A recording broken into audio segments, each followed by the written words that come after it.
คนทักแชทไปหาเพราะอยากรู้จักและอยากรู้ว่าเจ้ามีแฟนหรือยังมันมีความหวังขึ้นมาทันใด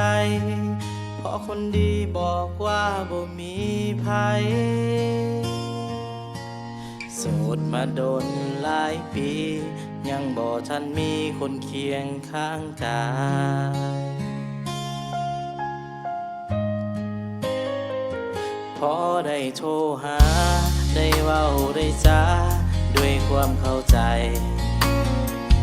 อายก็หลงไหลมีใจให้เจ้าแล้วคนดีแต่สุดท้ายเมื่ออายได้รู้ความจริงว่าเจ้าเป็นหญิงที่มีสามีเจ้าคือเห็นแบบนี้โอ้คนดีอายนี่เสียใจถึงหลอกให้หาจังแม่นข้างเจ็บเด้หัวใจ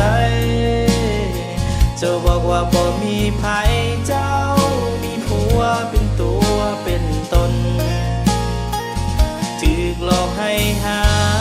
จะขอพักปิดตายหัวใจนับจากนี้ต่อไปบ่เชื่อใจไผอีกแล้วเป็นเพราะใจเฮามักง่ายเองที่ลงในคาลมหวานเจ็บเทื่อนี้อีกดนบ่อยากขอพบพ่อกับคนที่มันหลอกลวง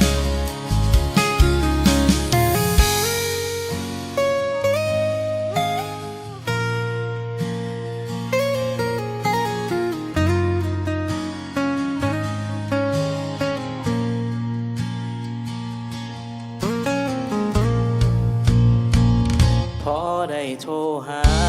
ได้เว้าได้จาด้วยความเข้าใจอายก็หลงไหลมีใจให้เจ้าแล้วคนดีแต่สุดท้ายเมื่ออายได้รู้ความจริงว่าเจ้าเป็นหญิงที่มีสามีเจ้าคือเห็นแบบนี้โอ้คนดีอายนี่เสียใจถึกหลอกให้หาจังแม่นข้างเจ็บเด้หัวใจเจ้าบอกว่าบ่มีภัยเจ้ามีผัวเป็นตัวเป็นตนถึกหลอกให้หาจะขอพักปิดตายหัวใจนับจากนี้ต่อไปบ่เชื่อใจไผอีกแล้วเป็นเพราะใจเฮามักง่ายเอง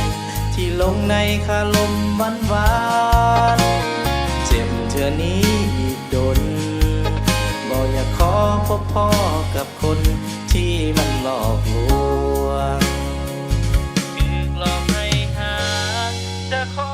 พักปิดตายหัวใจนับจากนี้ต่อไปบ่เชื่อใจไผอีกแล้วเป็นเพราะใจเฮามักง่ายเองที่ลงในคาลมหวาน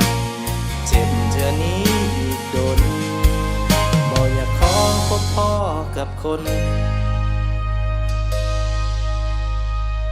ที่มันหลอกลวง